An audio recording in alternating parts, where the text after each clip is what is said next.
Cinema से सभ्यता तक भाग 3। मृणाली और उदयन चमकते हुए द्वार से अंदर कदम रखते हैं। उनकी आंखों में अचंभा और हल्की घबराहट है। द्वार के उस पार एक घने अपरिचित जंगल का नजारा है। पेड़ इतने ऊंचे हैं कि सूरज की रोशनी मुश्किल से नीचे आती है। हवा में एक अजीब सी सुगंध है। ये तो पूरी एक नई दुनिया है। यहाँ की हवा भी अलग है। वे आगे बढ़ते हैं। जंगल में कुछ ऐसे फूल हैं जो अंधेरे में चमक रहे हैं। उदयन एक पुराने पत्थरों से बने ढांचे के पास रुकता है। उस पर वही प्राचीन प्रतीक खुदा हुआ है जो उन्होंने पहले देखा था। देखो, वही प्रतीक। इसका मतलब है हम सही रास्ते पर हैं। और यहाँ कुछ और भी लिखा है। यह किसी प्रकार की चेतावनी लग रही है। जैसे ही मृणाली शिलालेख पढ़ने लगती है, अचानक झाड़ियों में हलचल होती है।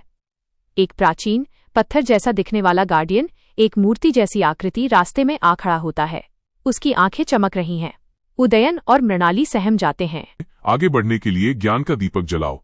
3 प्रश्न 3 उत्तर। किस प्राचीन सभ्यता की कलाकृतियों में नृत्य करती हुई देवी की मूर्तियां अक्सर पाई जाती हैं जो शक्ति और उर्वरता का प्रतीक मानी जाती हैं?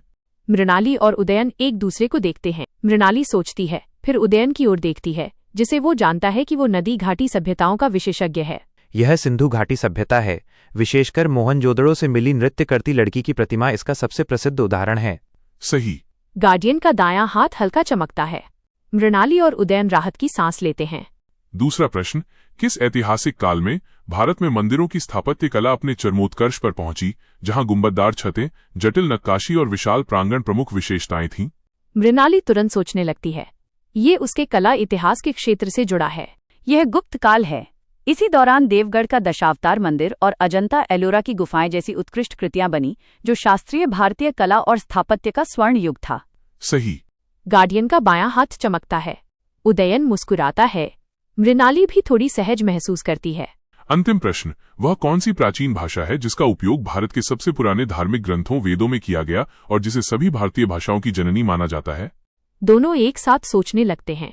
ये एक ऐसा प्रश्न है जो उनके सामान्य ज्ञान और भारतीय इतिहास की गहरी समझ पर आधारित है।